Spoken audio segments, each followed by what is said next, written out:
Welcome back to Inside Bristol. I'm your host, Sheridan Nichols, and I have Fred Knickerbocker with me today from Emmanuel Episcopal, and he is one of the co-chairs for the infamous Christmas dinner that we all look forward to every year, and it happens right here in Bristol. And this is a long time tradition here in Bristol. Fred, how many years has this been taking place? This year would be the 37th event that we've had. 37th event, and have you been involved in all 37? I've been involved with all but maybe 3 That's great. episodes. And what does this mean to the church and the community? Well, it started years ago as a project by Jack Trayer, and most of our senior citizens here will remember who he is. And he talked to our rector, George Bunn, in regard to having a dinner for mainly those people that couldn't afford a Christmas dinner or actually were just alone and wanted company. Well, and I mean, so yeah, it's a great tradition. And of course, over these years, it has grown.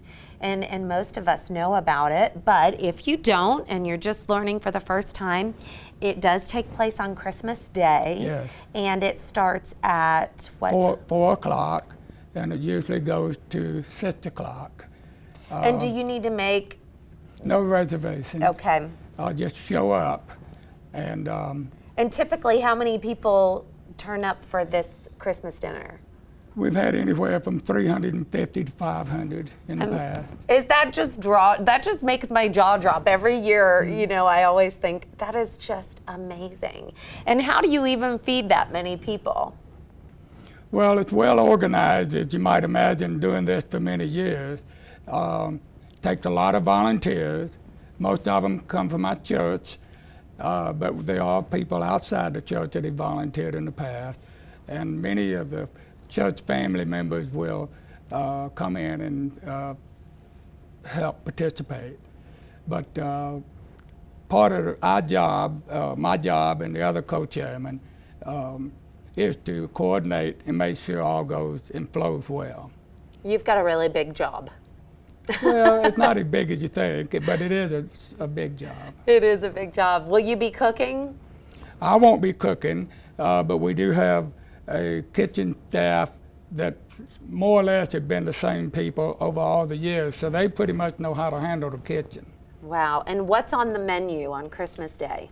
We normally have turkey, mashed potatoes, green beans, coleslaw.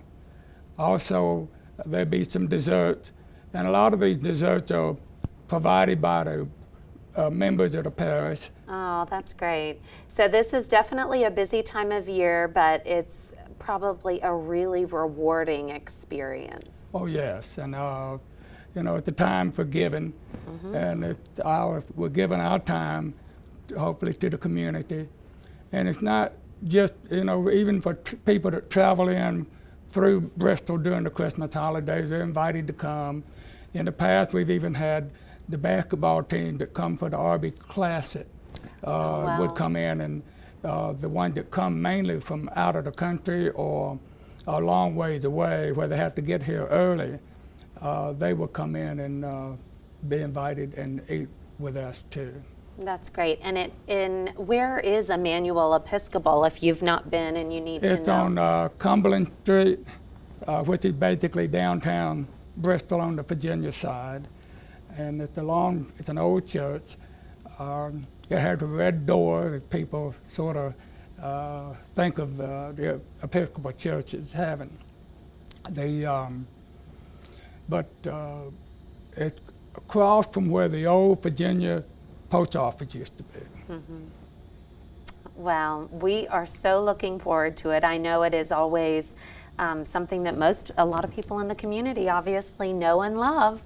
So, well, thank you so much for sharing details with us. And if you've got any more questions for Fred or for the other co-chairs or someone at the church, you can always call over at the church anytime, and they'd be happy to answer any questions you may have. So add that to your calendar for ways to celebrate on Christmas Day. Thank you. Thank you, Fred, for being with us, and thank you for being with us. We'll see you next time.